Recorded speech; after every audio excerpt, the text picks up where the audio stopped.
एक नन्हा बालक ईश्वर से मिलना चाहता था। वह जानता था कि उसकी यह यात्रा लंबी होगी। इस कारण उसने अपने बैग में चिप्स के पैकेट और पानी की बोतलें रखीं और यात्रा पर निकल पड़ा। वह अपने घर से कुछ ही दूर पहुंचा होगा कि उसकी नज़र एक बुज़ुर्ग सज्जन पर पड़ी, जो पार्क में कबूतरों के झुंड को देख रहे थे। वह बालक भी उनके पास जाकर बैठ गया। कुछ देर बाद उसने पानी की बोतल निकालने के लिए अपना बैग खोला। उसे लगा कि वह बुज़ुर्ग सज्जन भी भूखे हैं, लिहाजा उसने उन्हें कुछ चिप्स दिए। उन्होंने चिप्स लेते हुए बालक की तरफ मुस्कुरा कर देखा।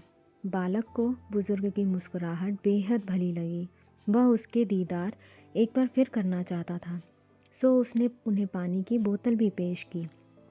बुज़ुर्ग सज्जन ने पानी लेते हुए फिर मुस्कुराकर उसकी तरफ देखा। बालक यह देखकर बेहद खुश हुआ।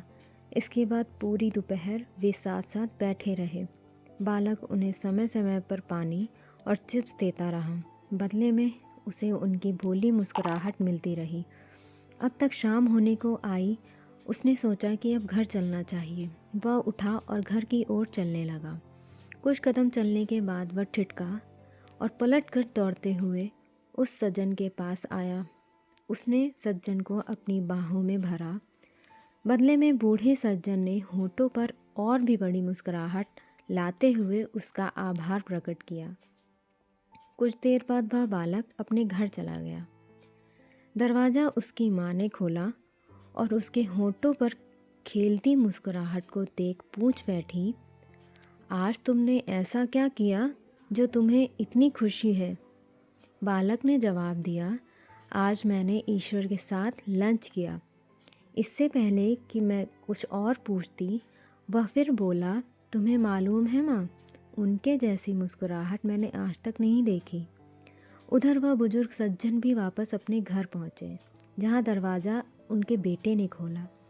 बेटा अपने पिता के चेहरे पर शांति और संतुष्टि के भाव देख पूछ बैठा, आज आपने ऐसा क्या किया है जो आप इतने खुश लग रहे हैं? इस पर उन्होंने जवाब दिया, मैंने पार्क में ईश्वर के साथ चिप्स खाए। इससे पहले कि बेटा कुछ और कहता, वह आगे बोले, तुम्हें मालूम है, मेरी अपेक्षा के अनुरूप ईश्वर कहीं छोटी उम्र के हैं। इस किस्से का निष्कर्ष यह निकलता है कि मुस्कुराने में अपने पल्ले से कुछ भी खर्च नहीं होता है। इसके उलट जिसकी तरफ मुस्कुरा कर देखा जाता है, वह इससे और समृद्ध ही महसूस करता है। मुस्कुराहट खरीदी नहीं जा सकती है, उधार नहीं मांगी जा सकती है और इसे चोरी नहीं किया जा सकता है। इसका तब तक कोई मूल्य नहीं है जब तक कि किसी को मुस्कुराकर देखा नहीं जाए।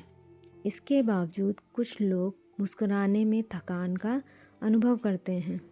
वे इसमें कंजूसी बरतते हैं। मुस्कुराने के महत्व को समझते हुए मुस्कुराएं। किसी को इससे ज़्यादा और क्या चाहिए कि कोई उसे देखकर मुस्कुराए। किसी की तरफ मुस्कुरा कर देखने से हमारा कुछ घटता नहीं है, बल्कि संतुष्टि और प्रसन्नता ही अनुभव होती है।